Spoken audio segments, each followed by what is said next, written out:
This is Aaron Carnes, the author of In Defense of Ska and the host of the In Defense of Ska podcast. I just released my expanded second edition of In Defense of Ska. It's available everywhere, online retailers, your local bookstore. If it's not at your local bookstore, request it, they'll get it. And your local library, same goes, request it if they don't have it. In Defense of Ska, the podcast is available every Wednesday, new episode. And apparently, you're listening to Bothering the Band.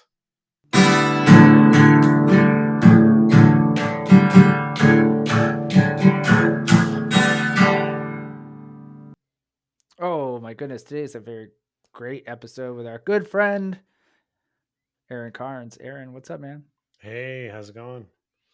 Doing Are good? we friends? Would you say we're friends, Yeah, right? I'd say we're good. friends, yeah. Because we tell everyone, you know, the In Defense of Ska guy, he's our best fucking friend. Yeah, I'd say we probably are at best friend level at this point. We were just friends up until today, but I think this officially makes us best friends. And then I helped you move, and I picked you up from the airport, Mhm. and and then you cried on Abby's shoulder. It's a whole thing, man. Yeah. For those listening, Aaron's rocking an Omnigon shirt, another best friend, Adam Davis's band. That's super cool. Is that a new design? Did you go to Fest to get that? No, he's had this for a little bit. Oh, okay. It's a solid design. Yeah, Even if you hate Omnigon, it's a good shirt. I believe our episode with him, there was someone that commented like "fuck that band" or something like that. And I was like, I hope that's a friend messing around. I got the sense, the vibe or the hopeful vibe that I was like, I think that's someone like messing with him. Yeah. Well, and maybe he's at that level of having haters. So yeah, if he's at that level, he's too famous for me. We say that my co-host. The minute we know we've made it is when someone goes, "This is a great podcast, but the host sucks," and I'll be like, "Yes, I agree. He sucks." Do you have any haters or like weird fans that like come at you a little bit? I don't think we're cool enough. We do have fans. We do have there is a group of the same people we see commenting and liking and stuff like that, and in different places saying, "Hey, come to Wisconsin and shit." And we're like, okay, that's kind of cool, but no haters yet. That's how you know you made it. If people are like, they suck. This could bring some out. I have a few people that, I don't know if haters is a strong word, but definitely people who have very strong opinions. Okay. About me and what I do and what I'm doing wrong. So, does that mean I've made it? I'm not sure. I think so. Yeah, you definitely have made it. You're. We were actually talking about you with our guest last week. Her name is Ellery Smith. She's a comedian, brilliant comedian, and she just started talking about ska music. And we were like, "Oh shit, you gotta check out our friend's pod, and book and all this stuff." And she like immediately made a note. So you should also check out Ellery Smith. She's great and apparently knows a ton about ska. All right. Very fun. Very fun. This is not written, but I'm curious. Do you own a printer? Yes. You do? Okay. What kind of, are we talking inkjet? It's I'm looking at it right there. It's an Epson 7710 Workforce, I believe. Oh, the 7710 Workforce. That's a good one. You know that one specifically? No. That's a solid machine. Well, I was just, giving you the benefit of the fact that I could see it. I would just give you as many details about it as possible. Man, we should just do the whole episode about your printer. What color is it? It is a black printer. Anything else you want to know about the printer? My printer's out of ink, so my is in yellow. You can't really see it. I can see it if I squint. So, first question. What's on your mind today? Well, two things. Today is the day we're recording is the day before my book officially releases, second edition. So, as you can imagine, I have a lot to do, and that's on my mind. Most of what I have to do is related to my live book events. Not so much the actual release that's happening tomorrow. That's just sort of I mean, that's just a thing that happens in the world. It's not really like I don't have to really prepare for that, but I do have events coming up, and I have all this prep to do for that, and I've been doing it for a while, and it feels like the task list is just ever growing and never finished. So that's one thing on my mind. The other thing on my mind is the Final Fantasy game that I've been trying to play to avoid all my work that I might go back to after this interview. That's funny. That's why you were like 3 minutes late. You're like, I gotta finish this thing. Well, I was playing this like bad guy, and for like the last 40 minutes, and I was like, this is gonna finish before the interview.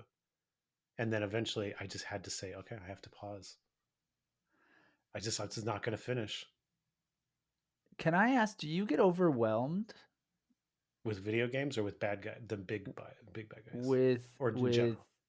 all the events, the news, like everything, like life, Yeah. when it piles up like this? Do you get overwhelmed? It's very overwhelming to me, yes. Yeah. And do you react? Do you get angry? You're very even keel, as far as we know. No, I'm not. I'm very, very slow to get angry. I have a very long fuse, and anger is not my reaction I have to stress generally. I just have like, I get very internal, and I have, get anxiety, and I think circularly and kind of worry and, Yeah. mentally pace around. That's how I react to stress Until you murder someone. until I murder someone. Yeah. Until you. And all the neighbors are like, he seemed like such a nice guy. You're like, it was the long fuse comment. You're like, I have a really long fuse, but when it goes off, When it gets to the end of that, it's, you don't want to be around. Okay, what's this question? Have you ever played pickleball? No, never played pickleball. My publisher, Clash Books, got really, really into pickleball just before it started becoming a thing. Is this our friend Christoph? Yeah, Christoph. He lives so he lives in upstate New York now, but just before they moved to upstate New York, they were living somewhere in the East Coast that I think there was a lot of retired people living. Well, he's from Florida because he and I have talked Okay. about Yeah. Florida sports. He's him and his wife, they're from all over. So I think she's from Mexico and Florida, but they've moved around. But yeah, they currently are resided in upstate New York. But yeah, he was, so just before pickleball became the big thing, I guess it was really like a thing that retired people were doing. And so he was posting about it, and he was saying that it was all retired people and him that were playing it. And then like 6 months later, I start to see that it's like the cool thing. And then, I was in San Francisco. My wife and I, we went to a concert. We saw Magnetic Fields, and we kind of were walking around like during the day, and we saw some like hipster youngins playing pickleball. So it broke. It definitely broke. Yeah. Christoph posted something. It might have been a joke. It might have been something about a horror movie that takes place in a South Florida retirement community with a pickleball backdrop. And I was like, and I applauded him on Instagram because that would be a fucking fantastic idea.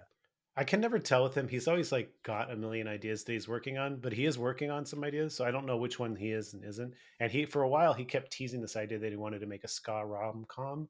Oh yeah. And then he kind of mentioned it to me, like to collaborate. And I'm like, sure. And then he kind of was like, oh, I got to do this other thing first. So we'll see. Feel like a movie, like write a script. No, like a book, like a YA book. That's ska. Oh man, we would eat that a lot. I would read that.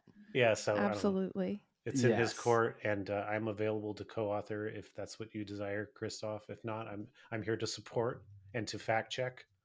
If you just want me to fact check, I'll do that. Yeah, Christoph, if you listen to this, I have a manuscript that you rejected. If you want to just revisit that one, now we'll send it to him. Right. Oh, you mentioned magnetic fields. Abigail, I saw your eyes light up.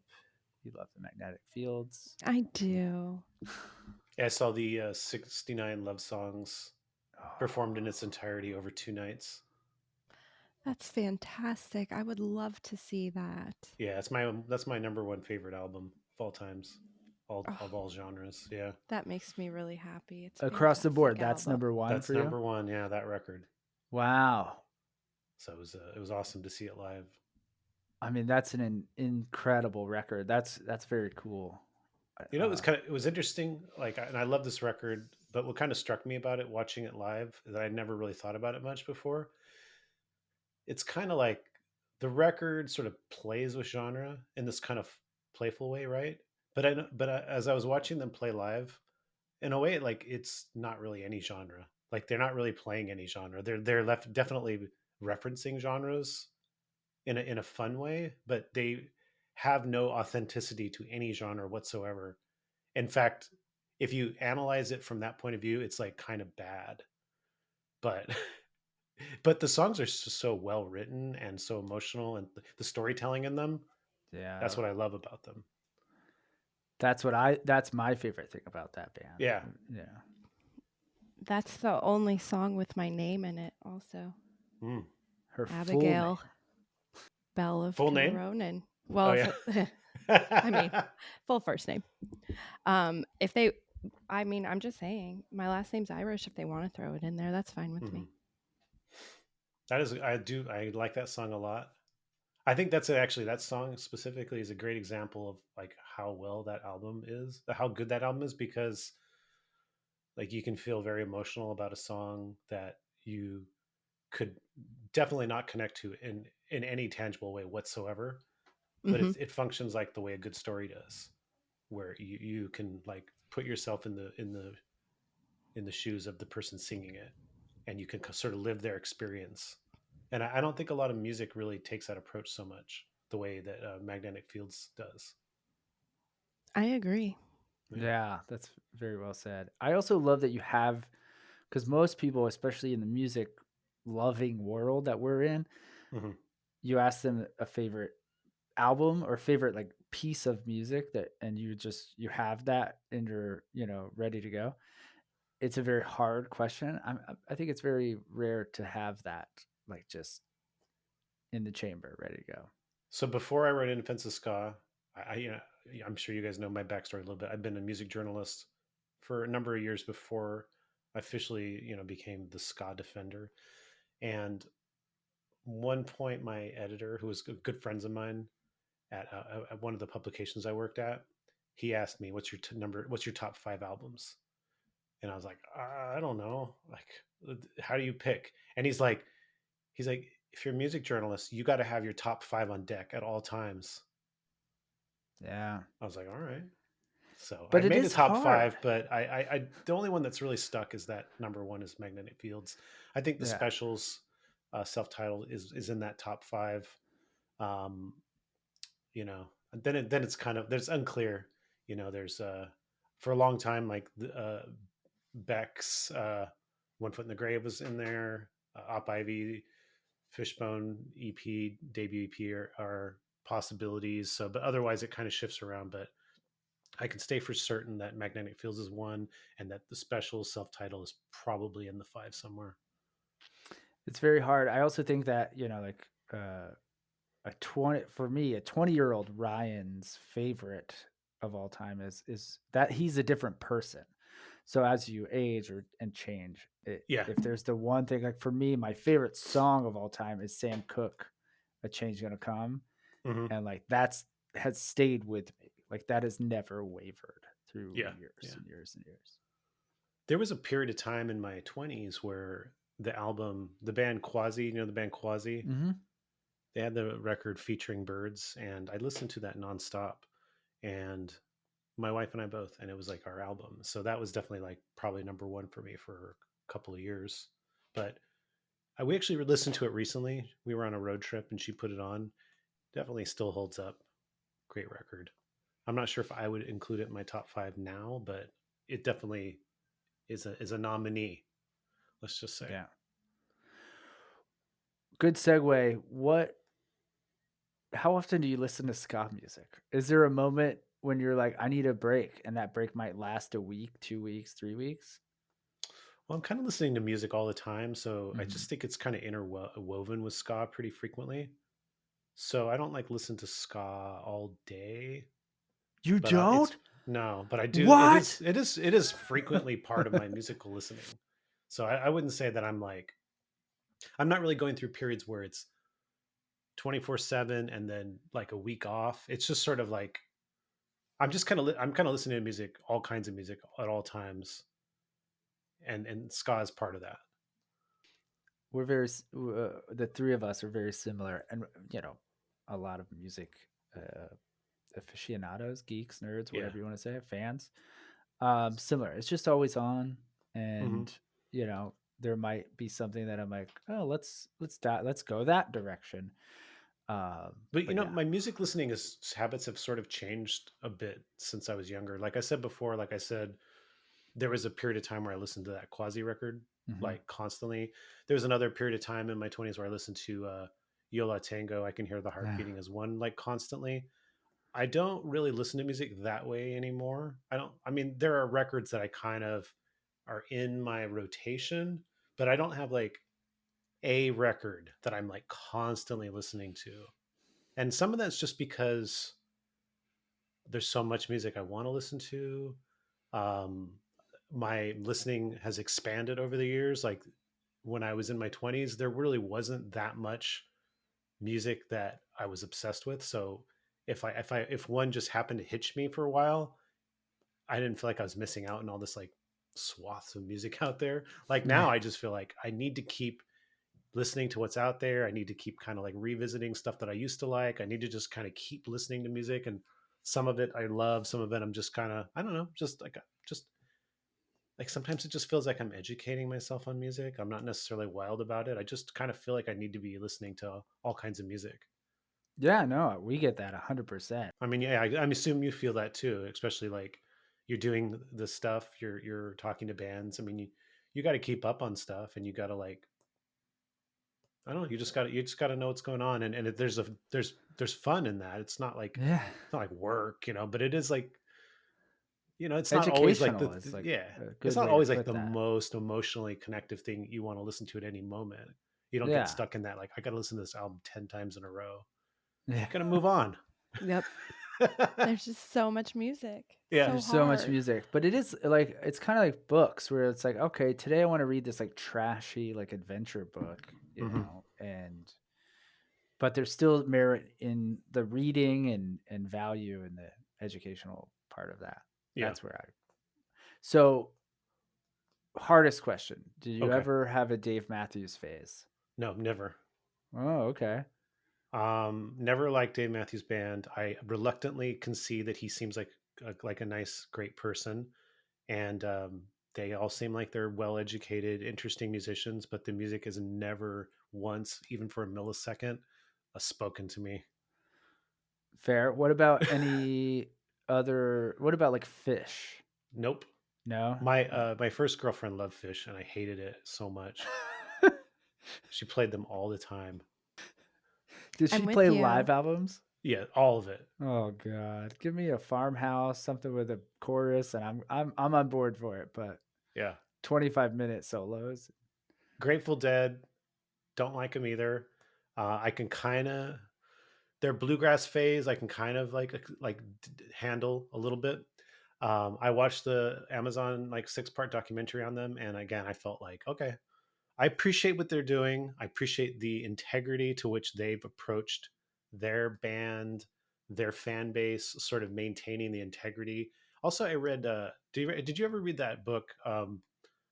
What is it called? I think it's just called Altamont. It's about the Altamont, the whole experience. It's Never an read the or book, but okay. I highly yeah. recommend it. It's super researched. I'm sure you know the cliff notes of what happened. You know Mm-hmm. that there was a murder, possibly a hate crime. The festival got shut down. It was sort of like kind of considered a bookend, sort of the like hippie love period and all that, right? But this book that I can't remember the author's name. He he really shows you how it was like set up to fail from the get go, everything, and that he really paints Mick Jagger as this almost like Trumpian sort of character that just is so full of himself that he doesn't even consider that he could be wrong in any account and how he's setting up this festival. And he shows you how it's like bad vibes from like the day it begins. And so the reason I bring it up is because Grateful Dead are in that, and they come off like the only band. They're the only characters that come off good in this book, and their part in it. So again, it's like another moment where I was like, I don't like this band, but I concede that they seem like decent people and that they have integrity in what they're doing. So whereas I love the Rolling Stones, but Mick Jagger came off like such an asshole in this book. Oh man, We I have already to wrote it say down. Yeah, R.I.P. Phil Lesh. It's yeah. fresh R.I.P. enough. Phil Lesh. I actually got kind of mad. Somebody, again, it's funny. I'm not a fan. I saw somebody I knew was making fun of him dying, trying to make jokes. And I kind of felt a little mad. Like, No, you there's don't do nothing wrong that. with that band. There's nothing wrong with Phil Lesh. Like, No, exactly. I Just don't not like my his cup of music at tea. all, but come on. He's not a bad person. Like, No, there's no reason to like make fun of Phil Lesh when he dies. Not a fan of people like that. Yeah.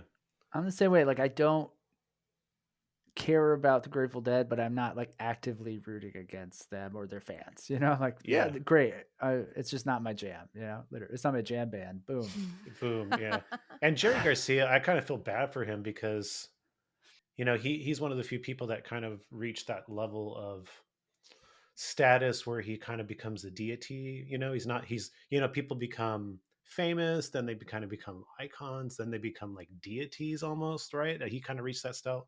And from all accounts that I've read or have seen in the documentaries, that was really not, he did not fare well from that experience. It really like ruined him, and probably one of the reasons why he did the amount of drugs he did, and probably led to his early demise as well. You should take note because you're on your way, man. I know. It's it's so hard walking down the street and just people wanting to know what I think about ska at all hours of the day. I just wrote the intro like godlike Aaron Carnes. Mm-hmm. You know what is funny though? I mean, it's not like I get recognized at random places, but I do get recognized at like ska shows and stuff. Mhm. People where ska people congregate. And I remember I was at a Jeff Rosenstock Ska Dream show in San Francisco, a few months after my book came out. And my editor, the one I spoke of before, the one that told me about to have the top 5, he was at the show, and I hadn't seen him in a while because we'd moved on or whatever. And we were talking, and like some just kid came up to me, kid meaning like 10 years younger than me. He's like, are you Aaron Carnes? I love your book. And then he left. And then Steve, my editor, he's like, dude, people are doing this to you over a book? I was like, yeah. He's like, wow. That's fucking awesome, though. Yeah. That's People incredible. are reading it. Oh my goodness. Well, I just like, I guess, Helpful fanning editor. out, like fanning out over a book and like knowing what I look Absolutely. like to come up to me at a show. You're like, no, I paid that kid to do this right now. I mean, granted, I am very recognizable. So I'm easy to, if you've seen me, I would fan out over a book. Yeah. I have Oh, actually. absolutely. Yeah. Any other music you're currently into? Skewing this question to like modern, anything recent. Let me see what I'm listening to lately. I'm a fan of pop music. I should confess. So are we. Yeah. How do you feel about Taylor Swift? Huge fan. Yes. Oh, that makes us so happy. I do like her newest album, but I was just listening to Speak Now yesterday, and I feel like Speak Now, 1985, is that what it's called? That was my favorite, but I think Speak Now is kind of becoming my favorite. There's just something about Speak Now where she just taps into that sort of like hard on the sleeve emotional expression or something that just feels it. So I'm also really digging a lot of this. Like, I'm very fascinated by how Mexican regional music is becoming mainstream pop music. So I've been definitely like exploring a lot of that lately. Oh, cool. Santa Fe Clan is something I was just listening to recently, which I'm digging. Um, I did like the prior Pesa Plumas record, but not the newest one, I feel like that one's a little bit of a letdown, especially kind of disappointed when he and some of these artists pivot back to like trap music. It's kind of like, Yeah. come on. I'm digging the revival of the regional, not the I don't need more trap music in my life. Yeah. So that's just, but if you're listening out there and if you're a mainstream regional Mexican performer, we don't need the trap beats. We got a lot of those. We got a lot of The trap beats. I had this conversation with Adam recently. Trap beats wear on me. They just wear on me. I don't dislike them, but I get tired of them so fast. Like I hear like 2 3 songs with trap beats, and I'm like I'm done with trap beats. I don't know how you feel about trap beats. No, It's it's exhausting. Like it's yeah, quickly exhausts itself. Yes. yeah, yeah. I I'm mean, like, it's cool. ah, It's cool how like crisp they sound, but I don't know. They just don't. Like I listen to old hip hop, like 90s hip hop, and granted, yeah. I'm at the right age where I grew up in that. And it just sounds I can listen to those beats, the loops, the like the way they're just a little rickety. Mhm. I can listen to that forever. It just sounds good in my ears. Just sounds over and over again, just pleasant. But trap beats are sound aggravating to me. Yeah. Um, this I actually have this written, and it's kind of a pivot from this. How do you feel about techno music? And by techno music, I know there's a million Hmm. subgenres, whatever. Again, the phone lines are lighting up right now. People are Okay. yelling at you about trap music. They're Yeah. yelling at Yeah. me. They're like, just you know what I mean by techno music. Everyone Yeah. listening knows what I mean. How do you feel? I'm not super into electronic music in general, but house music is definitely something that I find enjoyable to listen to when it's on. There's a few tech house artists like Disclosure. I love. I Hmm. thought Beyonce's house album was really good. I know that that's sort of like a dissertation on house music, and it's sort of Yeah. like basically is like a crash course for people who don't know much about house music to say like here's all the like pioneers you can kind of like they're all in one place. Um, like techno when I think of techno when we were like teenagers, like Yeah. that's sort of that like like I didn't Yes. care for that, no, but I mean there's so much music around that and subgenres of that are very pleasant to listen to, yeah. And of course I love Daft Punk. I mean, like Yeah. and Kraftwerk and all the originators of. Yeah. I really like what's her to Alice in Wonderland. Hmm. She's great. And her fans would be like, that's not techno whatsoever, but yeah, come on. You know what I mean? Yeah, and like sort of the big room EDM house music with the Yeah. drops, not particularly into.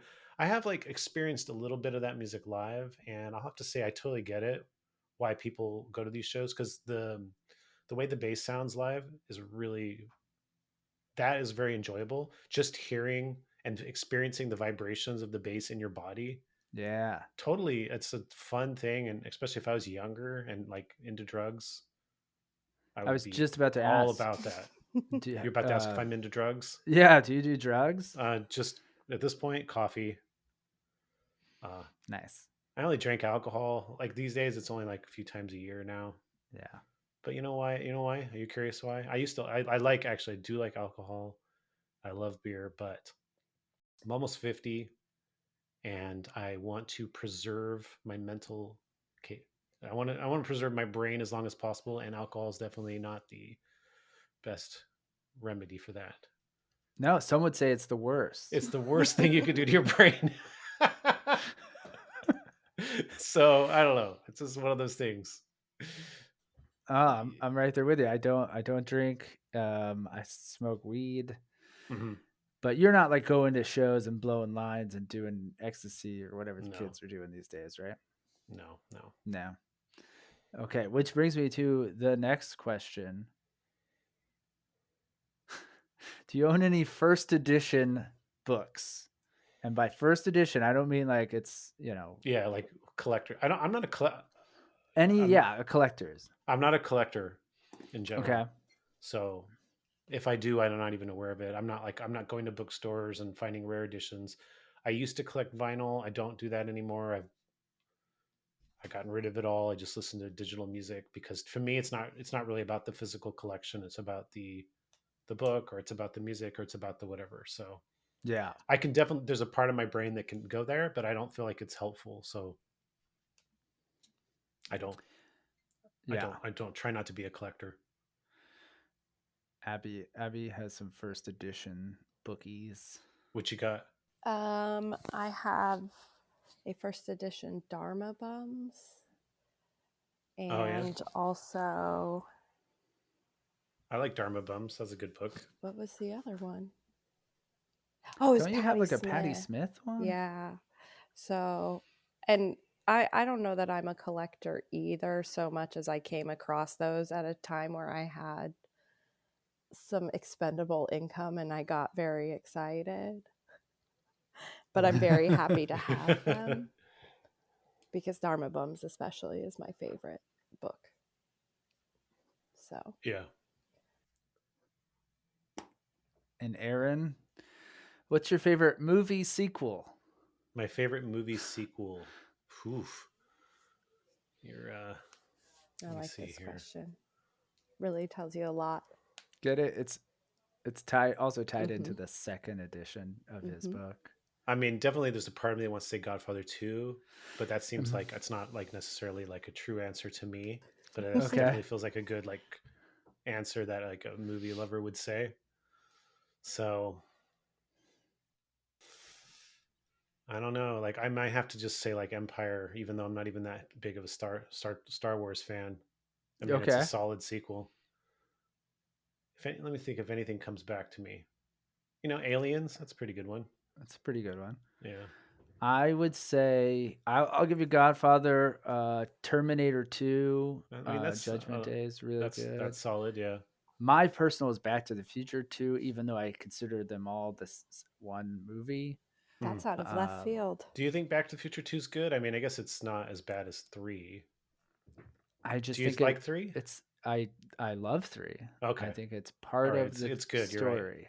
You're right. But this is from a like a chosen position. Like I have chosen to just enjoy it, and I don't care. It's fun to me. The frisbee scene, CC Top's in it. I love it. Mm. I have not seen that for a long time. I keep see like Back to the Future 1 pops up every once in a while, and I'll watch it and I love it. But yeah, I haven't seen the sequels. I also just think the Clint Eastwood joke is great. That's his name, and they're like, okay, one day Clint Eastwood's gonna be known as being like a yellow belly chicken. You know, it's very funny. I'm trying to think of other sequels You like didn't that name are your like 2 other favorite sequels, which would be Grease 2 and Young Guns 2. Oh yeah, Grease 2. I was just wearing a Grease 2. And Young Guns 2. Young You're Guns right. 2. Wow. Young Guns 2 better than the first one. Grease 2 better than the first one, in my opinion. Am I correct? My correct opinion. I will say that the video game sequel of Last of Us 2 is better than the first one. It might be my favorite video game sequel. Okay, fair enough. I know nothing about video games. Did you watch the show? Yeah, show's pretty good. Show Flawed, but good. Yeah. You said the video game you were playing right there was Final Fantasy? Final Fantasy VII Remake, which is also a sequel. The sequel to... So there's 100 million of those. Yeah. Okay. So you know how Final Fantasy was like kind of an older game, and they made them. So they remade Final Fantasy VII like a few years ago. Final Fantasy VII was a very popular one, like long time ago, and so now I'm playing the sequel to the 7 remake. And by the way, that one is better than the. It is so better. It's Final Fantasy VII Part 2. Remade Part 2. Remade, so it's a reboot. Sequel. It is a sequel. We also didn't mention Too Fast, Too Furious. I've never seen a single one of those movies. Okay, we're gonna just skip over that. But I have seen most of the Saw franchise, minus the most recent ones. One of you said Part 2, which amazing. brings me to another sequel, Hot Shots Part 2. Hot Shots Part 2. Hot Shots. Wow, you know what? I'm completely blanking on that one. Charlie Sheen. It's a parody of Top Gun. Isn't Oh, it? yeah, okay. And Well, the the second first one one's was I saw the first one, but I don't think I saw part Rambo, you. I believe. This one's Yeah. like Rambo. Yeah. Yep. There's a joke in there that's so great where the woman has a fake mole and they're in the jungle and she drops it and they find it immediately. They go, there it is. And they put it back. And I don't know why, when I was a kid, I thought that was so funny. I was like, how would you find that in the jungle? I thought that was the best writing I've ever witnessed. All right. What else we got here? we love you so much and our conversation's so natural. I'm like, we've skipped over like 10 questions here, but there's a few I want to. Would we consider Omnigon a sequel of Blink 80? Yes. Yeah. All right, there we go. There you go. Our conversation with Adam is a sequel to our conversation with you. This is a sequel to the first It's conversation. separate. It's in the Ska-niverse. Mm-hmm. I'm stretching here. The Bothering the Band is part of the In Defense of Ska-niverse. Mm-hmm. Yes. It's not. It is though. Abby's shaking her head, but it is because we started around the same time and we've always loved your pod. We're like, how do we just like steal from him? Yeah. So we've had some similar guests. Yeah, absolutely. We're like the Sony version of your MCU. You know, we're Venom. Not another Daredevil. Sorry. Yeah. Daredevil's coming back to Disney Plus. Okay. The show, which was very good on Netflix. Now I enjoyed the Netflix show, but I do not own Disney anymore. So it's not a protest. I just don't own it. Yeah. I probably paid for it in 6 different accounts. Who knows? Do you use the word cute in conversation? Not really. No. I mean, except when referring to my dog. Oh, okay. Then it's in probably every other sentence. And now's the moment you tell Abby all about the dog. German Shepherd named Maxie. She's about 2.5 years old.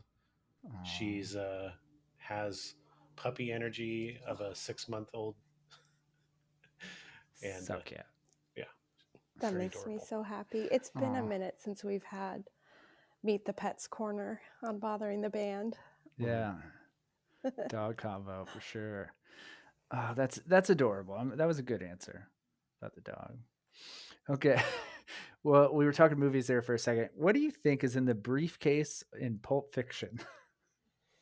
See, the thing about the Pulp Fiction thing, I understand that there's a whole discourse around it and like they never revealed it and there's a little bit of light from it and all that. I just always assumed when I watched it that it was just something money or value, gold. Yeah, I just assumed it was something of fiscal value because they're hitmen.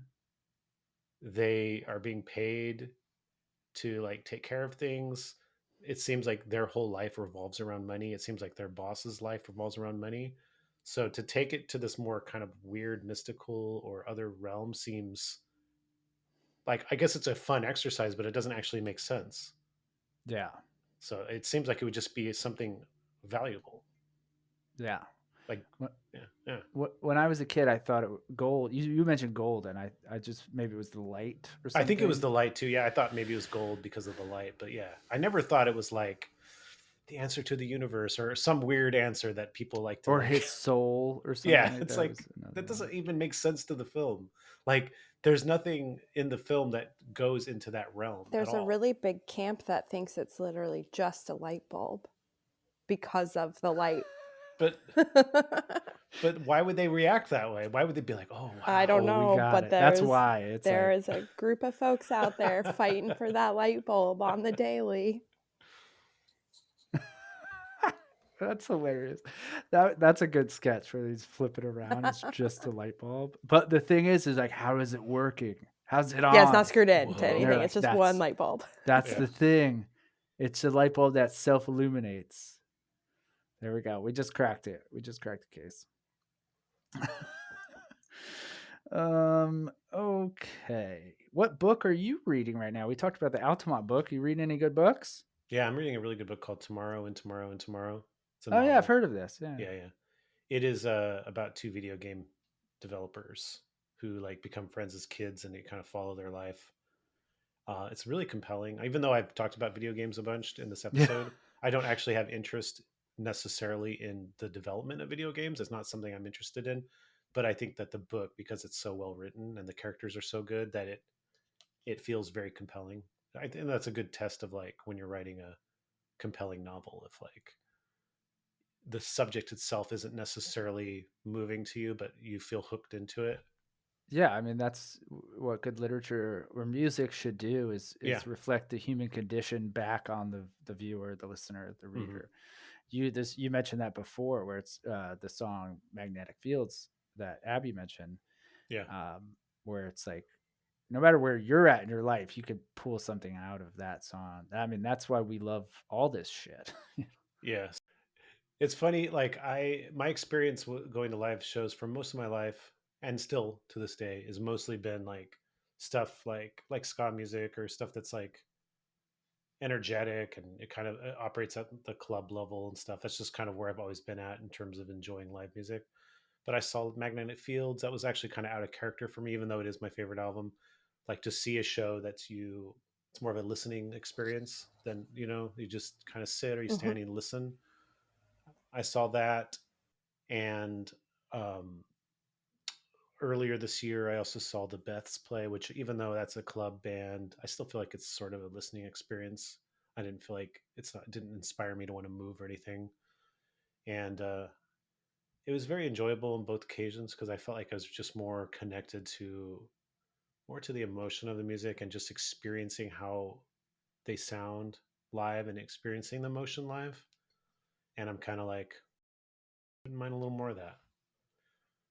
Just kind of being moved by the music because of how like dynamic it sounds performed live. I want that. Man, I don't know that I've had a show like that yeah. ever. Oh, really? That's surprising. I saw the Beths. So I had back surgery this year, in like February of this year. Yeah, yeah. I had an emergency situation where I was like couldn't like stand up. Oh no. It all happened really fast. Yeah, it was really. I mean, I had like over the last few years, I've had like I guess sciatica, or there was indications of an issue happening from my back, but like experienced in my leg. And I was doing physical therapy and different things, and it was kind of coming and going. And then it kind of went away, and then it came back really fast and really bad to where I couldn't stand up at all. So I got like back surgery, and it was a success, but it was like a little bit of a recovery. And a couple months after I got surgery, so the very first concert I got to see was the Beths in Sacramento here at Harlow's, and they have a few songs that I think are just so beautiful. Like some of their slower songs, I just think are so beautiful. Jump Rope Gazers, I think, is the one I love the most. And just seeing that song live, especially after having not seen any music and having been recovering from my back surgery, just yeah, brought me to tears. It was just so beautiful, and it was just like nice to be like standing in public, in a club again. Man, it represented a lot for you, though. That's Yeah, yeah. that That's big. moment. That story gave me goosebumps. You Um, can't see them because I'm wearing long sleeves, but I mean, that's another power of music. It's not just the chords and that are being playing. It's the listener where they're at in their life, and Hmm. um, like I just saw Taylor Swift with my daughter. It was her first concert, and yes, Taylor's great. I love her so much, but like I was just watching my kid watch Taylor, and that just meant the world to me because it carried more weight. That Beth's Hmm. show, you're like, I'm back. Whatever doubt you had, about standing or pain, all that shit was put to Yeah. bed for a little bit. Yeah, it was yeah. And also like the other thing about that too, like just to add this, is that I was able to get myself on the guest list of Ooh, that even show. better. Wow, So that's like a that good was, I felt a feeling. lot of emotion about that. That's a good feeling. We do that. We try to do that a little bit. And when it works, it's like It is. cool. I remember the Yeah, first time I went yeah. to the House of Blues and I was like, I'm on the list at the House of Blues. House of Blues is big time too. Yeah. Aaron, tell us more about the book. Tell us anything else, everything else. Yeah. I mean, your listeners can't see the video here, but I'm holding up the book. You're Brand holding new up the cover. new version Yeah. with like the box. Yeah, so it's like a touring case. Yeah. I love it. An idea that was conceived by Adam Davis of Omnigon Very cool. and was refined by Adam Davis. It was specifically designed or specifically created by, you know, the guy Clash and their people. But every time they would show me it, I would just show it to Adam, and he would say, "Tell him to change this and that and this and that," and I would say, "Hey, change this and that and this and that," and they'd say, "Okay," and we went back and forth, and I was just the intermediary. I had no opinions. I was like, Adam knows better than me. Let's let Adam. Oh, But I I love didn't, you know, that. That's yeah. fantastic. But it was coming from me when I talked to them, just like, oh, I think this color needs a little whatever, because I have very, my sense of visual aesthetics is pretty. I feel like I'm like always, you know, I don't. It's like hard for me to match clothes, you know, color schemes and stuff. Yeah. I just don't have a good visual aesthetic, but he does. Same here. Well, he's a designer too. Yeah. And we have, the third member of Bothering the Band, Enid, is a super talented graphic designer. She's done a couple of my book covers, and I'm just like, it looks cool. That's all. That's the only note I have. I'm like, that looks badass. Let's go. And she's like, well, it's not ready yet. I just wanted to see if you liked it. I was like, oh, I thought Yeah. it was the final product. So, but it doesn't just have a new cover. It has, it's been fully re-edited. There's stuff that's been added and tweaked and stuff all throughout the book. There's like entire sections added. I feel like it gives a lot of additional context, and it also gives like additional like sort of stories that illustrate stuff that I'm saying. And then there's a whole bonus ending chapter that's very long. Overall, there's 30,000 more words than the original. Okay. Wow. Yeah, And it's a lot. Bothering the Band is mentioned on page 666. Yeah, it took a lot of work to time that so it landed on that page specifically, but And it just says the host sucks. doing the podcast though, like really was a big part of where a lot of the additional content came from. And I did several new interviews like just for the book, but I did pull from all of my, or I went through all of my In Defense of Ska podcast episodes up to that point, and I was like, is there anything to take from any of these to like expand upon stuff that I'm writing about? And in many cases there were, because anytime I interviewed anybody that was in the book, you know, they kind of went a little deeper in the podcast because I was coming off of all the research from the book, right? Like talking to Jay Navarro from Suicide Machines. I interviewed him for the book initially, you know, years ago, and then we had him on the podcast and we kind of went through a lot of the same stories, but since we started at that baseline where I already knew his stories, we can go deeper. So then I listened to that episode and I was like, oh man, he really kind of scattered in all these new details. And so I kind of pulled them and put them in the book and stuff. That's awesome. So a lot of that happened. And then people who weren't in the book, just because if their stories connected or interwoven into the stories in the book, I kind of insert them if it made sense to. Very cool. And my two favorite, and you'll appreciate this. I think you two will appreciate this above all. There were a few interviews that were, there is no reason I would have interviewed these people specifically for the book, but because they were on the podcast and because what they said sort of touched on some of the stuff that's in the book, I pulled them and I asked their permission and they said yes. So John Darnielle was on In Defense of Ska. And at one point during the interview, I asked him about the song Superman by Goldfinger because they covered it once. Yeah. And he gave me this very John Darnielle answer about what's so great and beautiful about the song. I put that in the book because you got to cut to John Darnielle, right? When you're talking about Absolutely. Goldfinger. What's John Darnielle think? And then Kyle Kinane, who's I've been on your podcast too, I believe, Yeah. right? He was on our podcast years ago. He grew up in the Chicago ska and punk scene. Mm-hmm. I added a whole section. I had the previous edition. I had missed Fireside Bowl and some of that stuff. Even Slapstick. I barely touched Slapstick, which is a shame because they're probably one of the best ska punk bands from the 90s.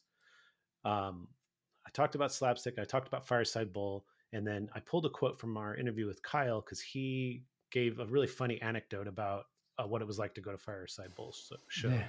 So, cut to Kyle Kinane to explain what it was like to be at Fireside Bowl. So just look at these like wonderful little things you can get in the second edition.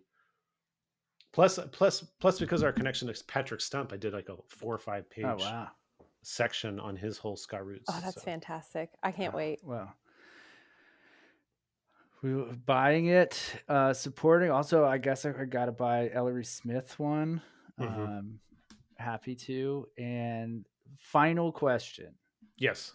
Did you get tickets to Warped Tour? I did not know. We had Kevin Lyman did our show. He did our show like a year or two ago. Has he done Bothering the Band? No. Maybe one day. I got one comment online when I posted our Kevin Lyman interview that was like, he's on so many people's shit list. You guys should have asked him whatever, this and that, more questions. They kind of upset that we had him on and we didn't ask him the hard questions. And I didn't respond because I didn't feel like it was really worth getting into online. But my response to me was, Kevin, Warped Tour has been so fundamental and sort of ska in the last 20 years that nobody's really sat with him and really dissected the ska element of Warped Tour. So that's all I really wanted to get into with him, not get into any of the Warped Tour controversies. Yeah, no drama. But there is stuff to talk about, but I just I just want to talk about the ska stuff because that's us too. We don't want to know we don't give a shit about that. We want to talk about, weird techno memories or something like that. Aaron, this has been so much fun. We truly love you. And we'll, support you forever. Yeah. I will support you forever too, as besties do.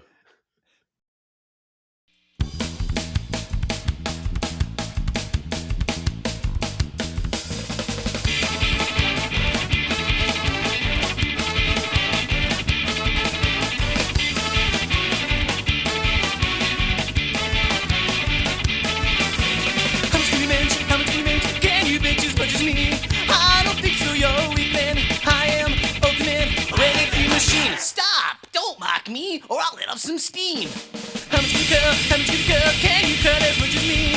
Look at my arms, they are so strong, like boulders, because they seem and they just can't keep off me. Stop, don't mock me, or I'll let off some steam. Don't you wanna be like me? Don't you wish you were like me? Don't you wanna be like me? Don't you wish you were like me? Don't you want to be like me? Don't you wish you were like me? Don't you want to be like me? Don't you wish you were like me?